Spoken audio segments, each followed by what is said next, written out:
now on coronavirus testing in America. State leaders announcing plans to expand testing capabilities, as many public health doctors claim the U.S. will need to double the amount of testing it's doing to at least 4 million per week in order to accurately track the disease. Joining us now, Dr. Janette Nesheiwat, family and emergency medicine doctor and Fox News medical contributor. 4 million tests, doctor. Does that sound doable to you? Well, absolutely, and we're doing great. Each and every day we're progressing. I mean, we have certainly, John, come such a long way and have made such significant progress in advanced diagnostics and testing to safely reopen the community and reopen the economy and reemerge into our workplace.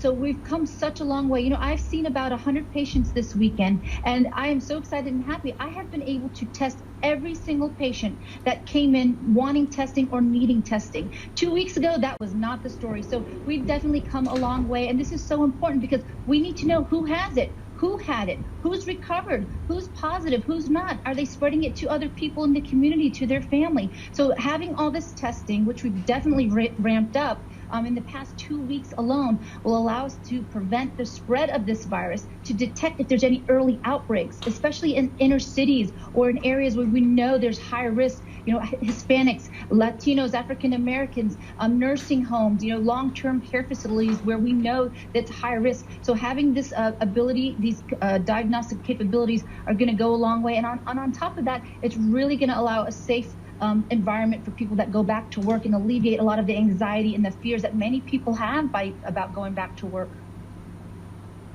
Yeah, a lot of people are worried about these states that are reopening. There's a lot of concern that perhaps it is happening too quickly. Dr. Thomas Inglesby was on Fox News Sunday. Here's what he had to say. This isn't going to go away. Hopefully, over time, we'll learn to live with it and we'll be able to reduce the risk of transmission. But it's going to stay as a background problem in the country and around the world until we have a vaccine. As we develop medicines maybe more quickly than a vaccine, that will help us in ways to diminish the impact of the virus. So life as we knew it a couple of months ago is not going to resume in this country. Well, at least we know what to expect. We can predict what this virus will do to some degree. We know how it spreads. We know to keep your hands washed and clean, to wear a mask if you're outdoors, a facial cloth covering, to maintain social distancing and to disinfect common areas.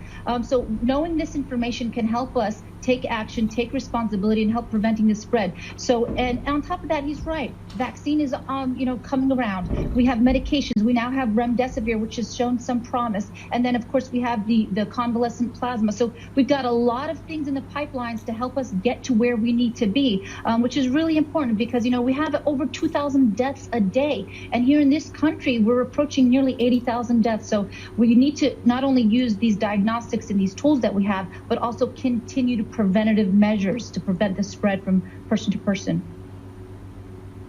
So you're comfortable with reopening the economy as long as people practice the social distancing, wear the masks, wash their hands, that kind of thing? So this is why we have the phases, the gated guidelines to safely reopen, phase 1, phase 2, phase 3. You have to meet that 14-day trajectory of declining cases. Once we meet that, then phase 1, certain people can go back to work. Those who are most vulnerable in phase 1 and 2 still have to shelter at home.